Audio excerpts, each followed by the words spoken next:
소식은 여인의 옷에서부터 온다. 그런 말을 합니다. 오늘 여기 계신 분들의 옷을 보니까 곧 봄이 올 것 같습니다.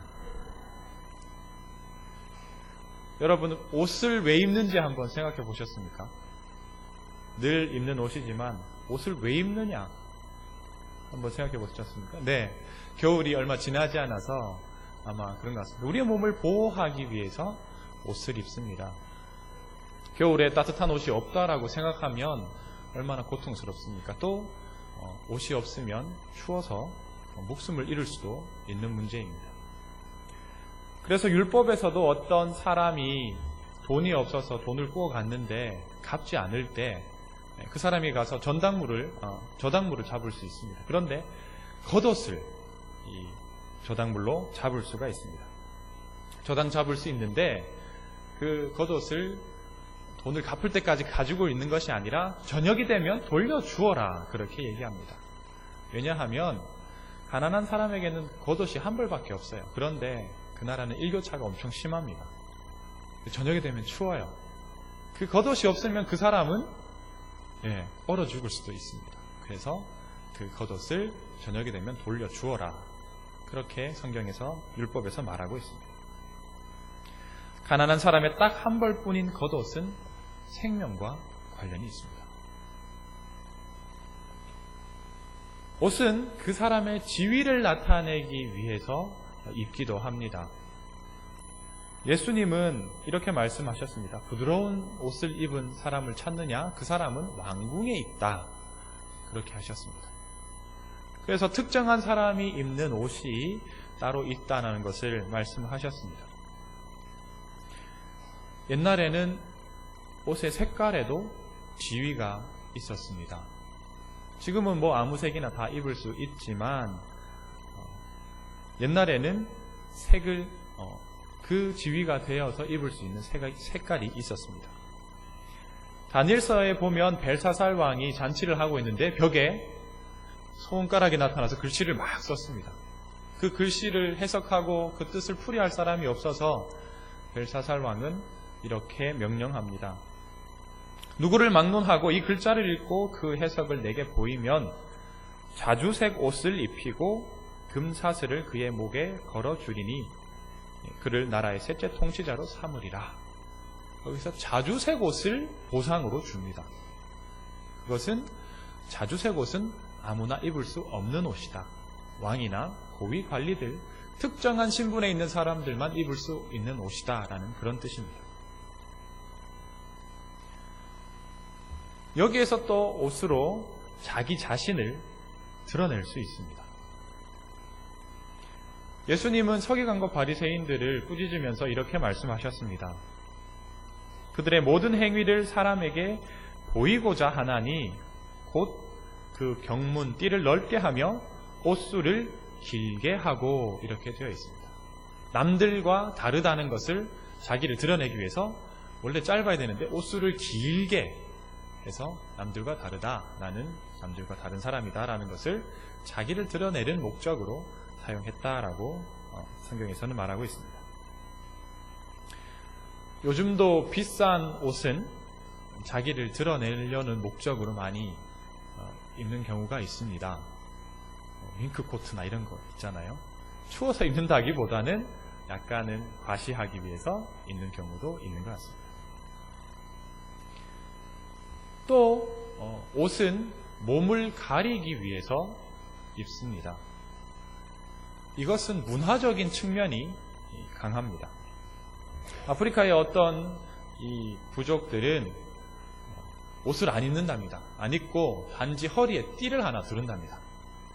그런데 실수로 그 띠가 벗겨지면 부끄러워가지고 숨는데요. 옷 벗겨진 것처럼 부끄러워서 옷을 숨는답니다. 이것처럼 이 옷은 사람의 몸을 가리고 또 어떤 도덕적인, 문화적인 어떤 가치에서 옷을 입게 됩니다. 아담과 하와가 죄를 지었을 때 그들이 가장 먼저 한 일이 무엇입니까? 옷을 만들어 입었습니다. 무화과 나뭇잎으로 치마를 만들어서 자기를 가렸습니다. 선악과를 따먹고 눈이 밝아져서 자신들이 벗었다라는 사실을 알게 되었기 때문에 그렇습니다. 그래서 아담과 하와가 자기의 몸을 가려서 서로가 서로의 몸을 보지 못하도록 했습니다. 서로가 서로의 몸을 가렸을 뿐만 아니라 이 둘은 하나님으로부터도 자기의 몸을 가렸습니다. 나뭇잎을 엮어서 옷을 입을 뿐만 아니라 나무 사이에 숨어서 하나님이 찾지 못하도록 그렇게 하였습니다. 옷을 입을 때가 있으면 벗을 때가 있겠죠. 언제 벗습니까? 화장실 갈 때 벗어야죠. 네, 다 벗는 건 아니지만, 네, 벗어야지 해결할 수 있습니다. 목욕탕 가실 때 벗으셔야죠. 네, 입고 할 수는 없죠. 네. 성경에 보면 노아는 이렇게 홍수 후에 첫 포도 농사를 해서 포도주를 짜서 먹고 취해서 네, 자기가 이렇게 훌러덩 이렇게 벗었다, 그렇게 되어 있습니다. 이처럼 자기가 자기 스스로 옷을 벗는 경우도 있지만 그렇지 않은 경우도, 그러니까 다른 사람에 의해서 다른 이유에 의해서 옷이 벗겨지는 경우도 있습니다. 경제적으로 어려워서 제대로 된 옷을 입을 수 없는 상황이 있습니다. 그것을 성경에서는 헐벗었다 이렇게 표현합니다. 헐벗었다는 말은 옷이 헐어서 벗은 것처럼 되어 있는 상태를 말하는데, 예수님은 이 헐벗었다라는 말을 이렇게 사용하셨습니다. 가난한 이웃이 헐벗었을 때에 옷을 입혔는가, 그렇지 않았는가, 그것을 가지고 예수님이 영광을 받아서 모든 민족을 심판하실 때 양과 염소로 나누겠다, 그 기준을 삼겠다, 그렇게 말씀하셨습니다. 또 다른 경우, 자기의 본의 아니게 옷을 벗어야 되는 경우는 성경에서 찾아보면 전쟁이 일어났을 때입니다. 하나님은 에스겔을 통해서 예루살렘에 벌을 내리겠다라는 뜻을 전하셨습니다. 그때에 어떤 일이 일어나는지 이렇게 말씀하셨습니다. 내가 또 너를 그들의 손에 넘기리니 그들이 내 누각을 헐며 내 높은 대를 부수며 내 의복을 벗기고 내 장식품을 빼앗고 내 몸을 벌거벗겨 버려두며, 이렇게 예언하고 있습니다. 그러니까 남에 의해서 나의 옷이 벗겨진다라는 것은 어떤 폭력이나 어떤 강압에 의해서 벗겨진다라고 말할 수가 있습니다. 예수님이 십자가에 달리시기 전에 예수님은 강제로 옷이 벗겨졌습니다. 로마의 군인들은 예수님의 옷을 벗기고 일부러 홍포를 입히고 난 다음에 유대인의 왕입니다, 유대인의 왕이여, 이렇게 예수님을 놀렸죠. 그리고 난 다음에 십자가에 달리실 때는 그 속옷까지도 다 벗겨서 자기네들이 제비 뽑아서 나누었습니다. 이처럼 옷은 다양한 목적에 의해서 입게 되고 또 다양한 상황에 의해서 벗기도 하고 벗겨지기도 합니다. 오늘 본문의 말씀은 다윗이 하나님의 궤를 다윗 성으로 메어오는 내용입니다.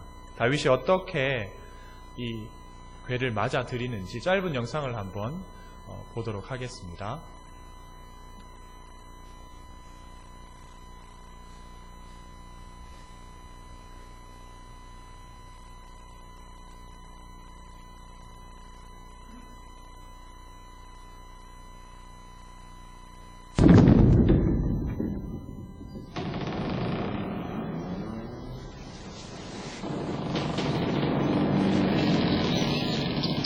You mountains of Gilboa, let there be no dew or rain upon you, for there the life of Jonathan is vilely cast away.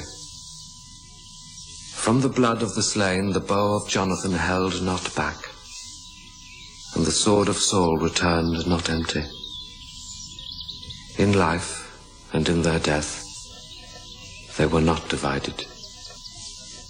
They were swifter than eagles. stronger than lions. You daughters of Israel, weep over Saul, who clothed you in scarlet and ornaments of gold. My brother Jonathan, thy love to me was wonderful. How are the mighty fallen, and the weapons of war perished.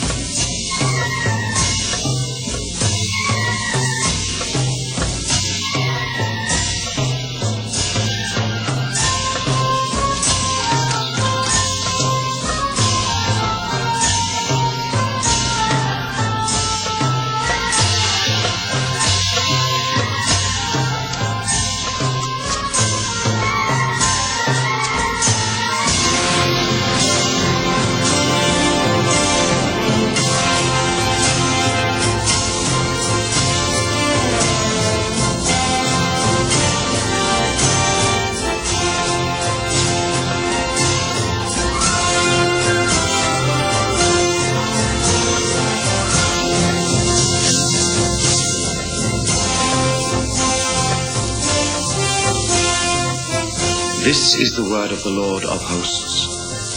I took you from the pastures and from following the sheep to be prince over my people Israel. I have been with you wherever you have gone and have destroyed all the enemies in your path. I will make you a great name among the great ones of the earth. I will assign a place for my people in Israel. There I will plant them, and they shall dwell in their own land.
네, 잘 보셨습니까? 네, 오늘 본문 16절, 17절을 영화로 만든 것 같습니다. 교회를 메워와서 성소에 두는 그런 부분입니다. 보신 바와 같이 다윗이 춤을 출 때 왕복을 벗습니다. 벗는데 14절을 보면 다윗이 여호와 앞에서 힘을 다하여 춤을 추는데 그때에 다윗이 배 에봇을 입었더라, 이렇게 되어 있습니다. 에봇이라는 것은 가는 실로 짠 원피스 같은 그런 통옷입니다. 그러니까 오늘 보신 영상에서는 다윗이 거의 속옷만 입고 춤을 추는데 성경과는 조금 다르죠. 하지만 원피스 같은 그런 옷도 저렇게 격렬하게 춤을 추게 되면 속살이 다 드러나 보일 수 있습니다.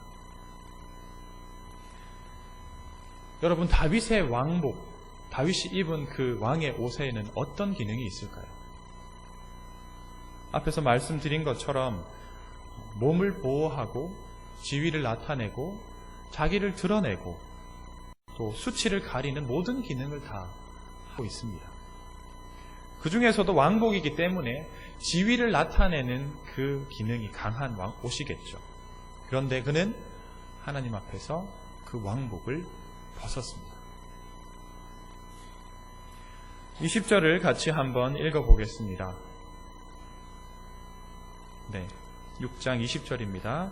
다윗이 자기의 가족에게 축복하러 돌아오매 사울의 딸 미갈이 나와서 다윗을 맞으며 이르되 이스라엘 왕이 오늘 어떻게 영화로우신지 방탕한 자가 염치 없이 자기의 몸을 드러내는 것처럼 오늘 그의 신복의 계집종의 눈앞에서 몸을 드러내셨도다 하니. 미갈이 보는 시각에서도 다윗 왕의 왕복에는 앞에서 말한 기능이 있습니다. 다윗의 지위를 나타내고 몸을 가리는 그런 용도로 왕복이 있다라고 이야기하고 있습니다. 그런데 미갈의 말을 보면 미갈은 다윗에게 방탕한 자 같았다 그렇게 얘기합니다. 그러면서 다윗의 지위에 맞지 않는 행동을 했다라고 비난을 하고 있습니다.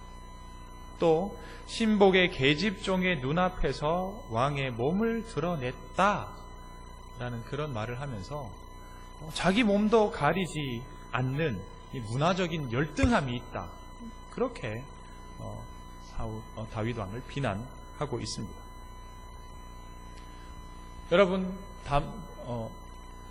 이 미갈의 말은 전부 다 사람을 의식한 말입니다. 사람이 봤을 때 그렇다 라고 이야기를 하고 있습니다. 이에 대해서 다윗은 이는 여호와 앞에서 한 것이다 이렇게 해서 내가 사람을 의식하지 않았다라고 이야기를 하고 있습니다. 영상을 보셨겠지만 다윗이 아마 저렇게 춤을 추었을 겁니다. 오늘 보니까 힘을 다해서 춤을 추었다 그렇게 말하고 있습니다. 정말 무아지경처럼 마치 좀 심한 말로는 미친 사람처럼 그렇게 춤을 추고 있습니다. 하나님 앞에 춤을 추는 동안 다윗은 모든 것을 다 내려놓았습니다. 하나님 앞에서 다윗은 왕도 아니요, 한 여인의 남편도 아니요, 장군도 아니요, 골리앗을 쓰러뜨린 영웅도 아니요, 아무것도 가리거나 감출 것 없는 한 인간일 뿐입니다. 다윗은 스스로 자기의 왕복을 벗음으로 하나님 앞에서 아무것도 아니라는 사실을 행동으로 나타냈습니다. 여러분은 하나님 앞에서 누구입니까? 하나님을 만나는 예배 시간에 여러분은 어떤 모습으로 여기에 있습니까?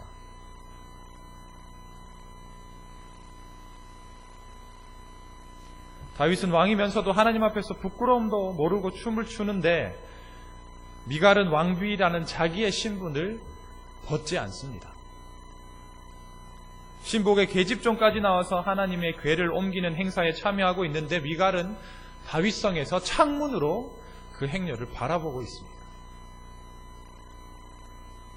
오늘 본문에서 미갈을 다윗의 아내라고 말하지 아니하고 사울의 딸 미갈이라고 얘기합니다.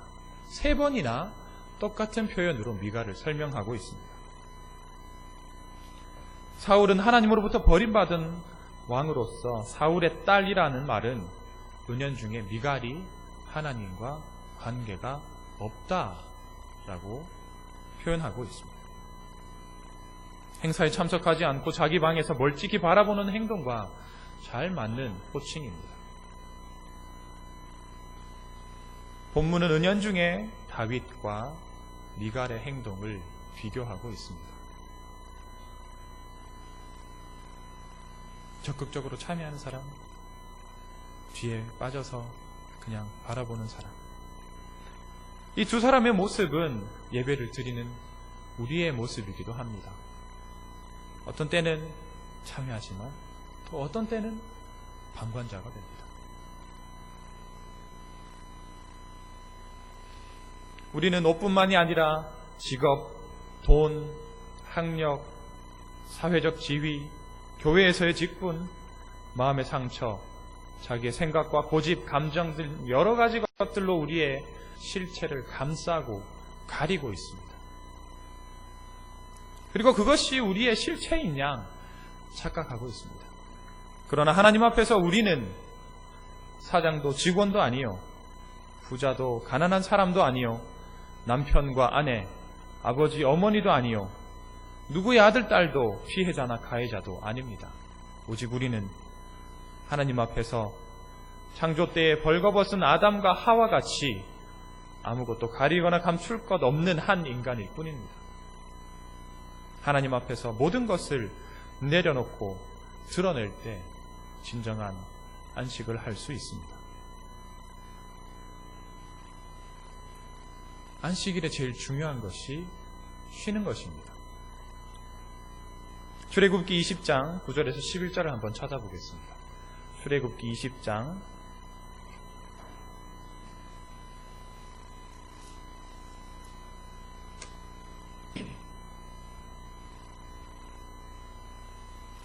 20장 9절에서 11절 구약 112면에 있습니다.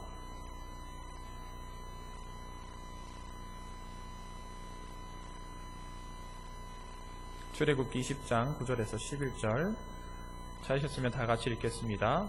엿새 동안은 힘써 내 모든 일을 행할 것이나 일곱째 날은 내 하나님 여호와의 안식일인즉 너나 내 아들이나 내 딸이나 내 남종이나 내 여종이나 내 가축이나 내 문 안에 머무는 객이라도 아무 일도 하지 말라.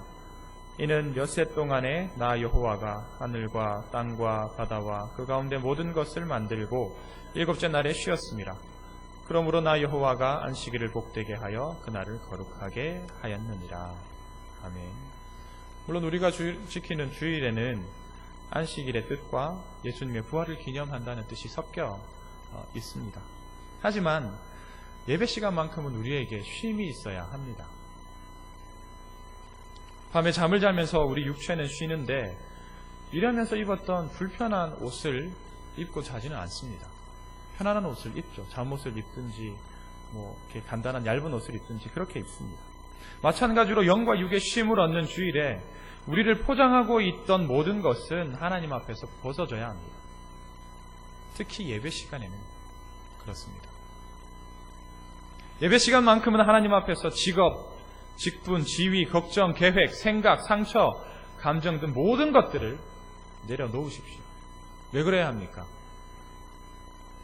하나님 앞에서는 아무것도 숨길 수 없기 때문에 그렇습니다.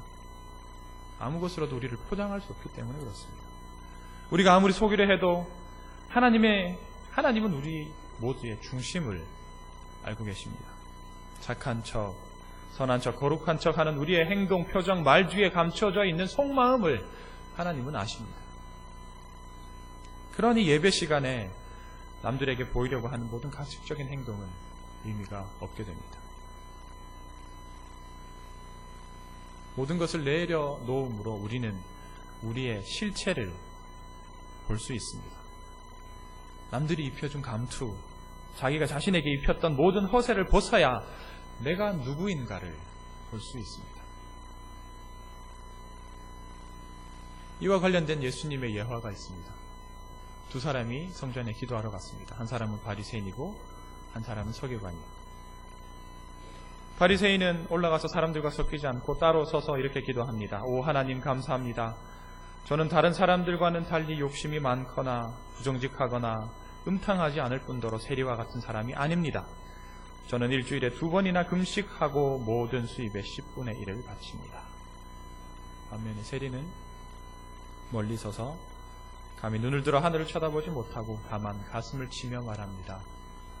하나님이여 불쌍히 여기소서. 나는 죄인으로소이다. 누가 의롭다함을 받고 돌아갔습니까? 세리가 의롭다함을 받고 돌아갔습니다. 제가 여러분은 죄인입니다. 그렇게 얘기하면 그것이 사실이라도 기분이 좋지 않을 겁니다. 그러나 이 모든 것을 벗고 여러분의 삶을 한번 생각해 보십시오. 여러분의 일주일의 삶을 한번 생각해 보십시오. 스스로 나는 죄인입니다 고백하지 않을 사람이 아무도 없습니다. 이렇게 우리에게 쓰여져 있던 모든 것을 벗어버리고 내가 누구인지 알게 될 때 진정한 쉼을 얻게 됩니다. 예수님은 이렇게 말씀하셨습니다. 수고하고 무거운 짐진 자들아 다 내게로 오라. 내가 너희를 쉬게 하리라. 나는 마음이 온유하고 겸손하니 나의 명예를 메고 내게 배우라. 그리하면 너희 마음이 쉼을 얻으리니 이는 내 멍에는 쉽고 내 짐은 가벼움이라 하시니라. 예수님은 우리를 쉬게 하고 싶고 무거운 짐을 내려놓게 하고 싶은데 본인이 그 자신이 내려놓지 못하는 때가 참 많습니다. 과거 한국에 온 선교사가 차를 몰고 시골로 가고 있는데, 시골 교회를 방문하기 위해서 가고 있는데 한 할머니가 무거운 짐을 지고 가고 있었다고 합니다. 그래서 너무 안타까워서 태웠어요. 태우고 가고 있는데 뒤에서 자꾸 소리가 났습니다. 그래서 돌아보니까 할머니가 머리에 짐을 계속 이고 있는 겁니다. 이고 있다가 덜컹거리면 짐이 툭 떨어지면 다시 머리에 이고, 그래가지고 물었죠. 할머니, 그 짐 머리에 이지 말고 내려놓으세요. 이렇게 했는데 할머니는 참 마음 좋은 사람도 있네. 몸 태워주는 것도 고마운데 짐까지 태워주면 차가 얼마나 고생스럽겠나. 몸만 태워줘도 고맙습니다. 짐은 내가 이고 갈게요. 이렇게 얘기했답니다. 우스우시죠? 이게 저희들의 모습입니다. 예수님은 짐 내려놔라 그렇게 얘기하는데 교회까지 와서도 그 짐 다 지고 내가 져야 됩니다 라고 얘기하는 우리의 모습입니다. 주중에 남을 판단하는 일을 하십니까? 주일에는 그만하고 남을 이해합시다. 경쟁하는 일을 합니까? 주일에는 그만하고 남을 격려하며 친하게 지냅시다. 비교하는 일을 합니까? 주일에는 그만하고 각각의 장점을 찾아봅시다. 가르치는 일을 합니까? 주일에는 그만하고 하나님의 가르침을 받읍시다. 하나님 앞에서는 안 똑똑해도 됩니다. 강한 척 하지 않아도 됩니다. 예배 시간에 우리를 치장하던 모든 것을 벗어버리고 나의 짐을 내려놓고 예수님의 짐을 지며 몸과 마음이 편히 쉬고 돌아가는 시간이 되었으면 좋겠습니다. 기도하겠습니다. 하나님 아버지, 진정 우리를 모든 무거운 짐으로부터 쉬게 하시려는 하나님의 계획하심과 또한 그 뜻이 있음에도 불구하고 우리는 여러 가지 것들로 우리를 치장하며 또한 그 짐을 지고 가고 있습니다. 하나님, 안식일에 정말 우리의 몸과 영혼이 안식할 수 있도록 인도하여 주시옵시고, 하나님께서 우리에게 이렇게 품고 계신 그 계획을 하나님 실행하며 또 하나님 진정으로 안식일이 될 수 있도록 인도하여 주시옵소서. 하나님 앞에 숨길 것이 아무것도 없습니다. 하나님 우리를 태초부터 알고 계시기에 아무것도 감출 것이 없습니다. 하나님 앞에 진실한 모습으로 나아갈 수 있도록 인도하여 주시옵소서. 예수님의 이름으로 기도드립니다. 아멘. 나를 지으신 주님,